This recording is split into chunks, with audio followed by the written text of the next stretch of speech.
এই যে বাজিগুলো কোথায় কোথায় পড়ে আছে? এই তো পুকুরের পাশে পড়ে আছে, খানার পাশে পড়ে আছে, গাছের গোড়ায় পড়ে আছে, বেগুন গাছে পড়ে আছে, বালিশের ভিতরে আছে, আলমারির ভিতরে আছে। এগুলো তো মারাত্মক ব্যাপার। মারাত্মক ব্যাপার, যায় না অফিসাররা টাকা নিয়ে যাচ্ছে, মাসে মাসে এসে লাইসেন্স দিচ্ছে। পুলিশ জানতো না? পুলিশ এসে মাসে টাকা নিয়ে আসে, ঢোলা থানা এমএলএ যুক্তি আছে, সমীর জানা বাবু, সব জানি আমি এই বাড়ির জামাই না। এখানে লাস্ট একেবারে লোকালয়ের মধ্যে ঘনবসতিপূর্ণ এলাকা, এখানে পুলিশ প্রশাসনের মদতে কিভাবে এত বড় বাজির চক্র চলছিল। যারা লাইসেন্সের কথা বলছেন এরা আসলে পিঠ বাঁচানোর জন্য বলছেন। লাইসেন্স পেতে গেলেও তার কিছু ক্রাইটেরিয়া থাকে, এখানে লাইসেন্স পেলো কি করে সেই প্রশ্ন কিন্তু আমরা তাদেরকে করতে চাইছি। এবার লাইসেন্স নিয়ে, আপনার লাইসেন্স থাকলে আপনি যা খুশি করতে পারেন, এটা হতে পারে না।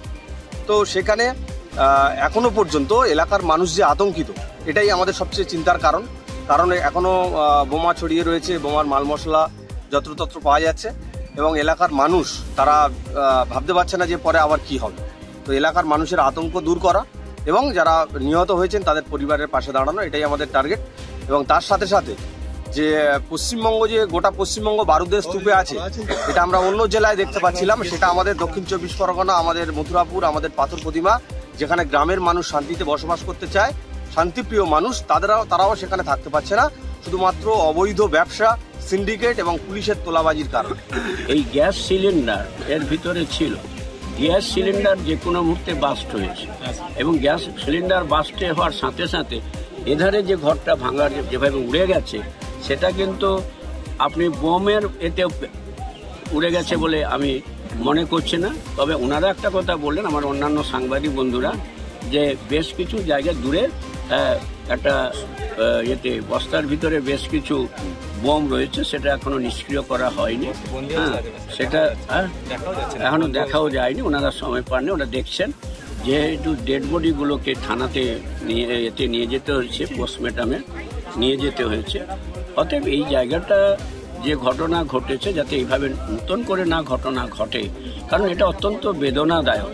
বাচ্চা ছেলেরা মারা গেছে, 2 বছরের বাচ্চা, এটা 6 বছরের 6 মাসের একটা বাচ্চা, এগুলো মারা গেছে।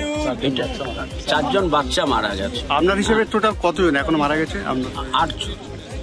লাইসেন্স ছিল কি ছিল না, এই নিয়ে একটা প্রশ্ন উঠেছে। হ্যাঁ, লাইসেন্স ছিল কি ছিল না সেটা তো আমি এই মুহূর্তে বলতে পারবো না। হ্যাঁ, সেটা নিশ্চয়ই আমাদের পুলিশ আধিকারিকরা বলতে পারবেন।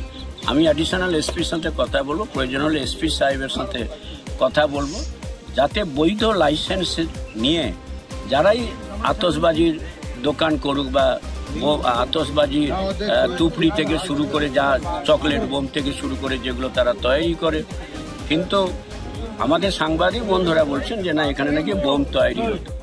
এবং ওনারা যে অভিযোগগুলো করছে, আমাদের স্থানীয় উনি নাকি তৃণমূল করে, এবং তৃণমূল করলে যে উনি ছাড় পেয়ে যাবেন, আমি দায়িত্ব নিয়ে বলতে পারি কেউ ছাড় পাবে না। কারণ তারা বলছে তৃণমূল কংগ্রেস ওনাদের মদতে এইসব হচ্ছে। হ্যাঁ, এবং থানার বিরুদ্ধে ওনারা অভিযোগ করছে, এমএলএর বিরুদ্ধে অভিযোগ করছে।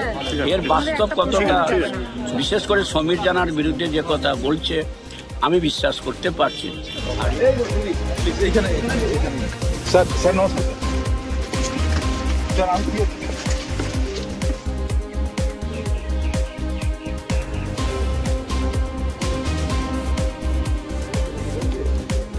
बता सकते हैं প্লিজ?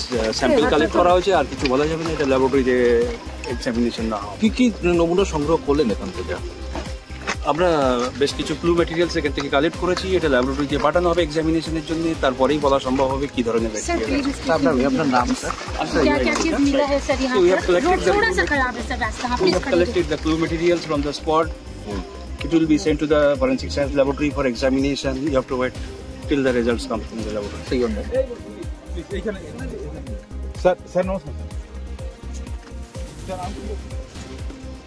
আমাদের ভিডিও ভালো লাগলে লাইক এবং শেয়ার করুন। কমেন্ট সেকশনে গিয়ে জানান আপনাদের মতামত।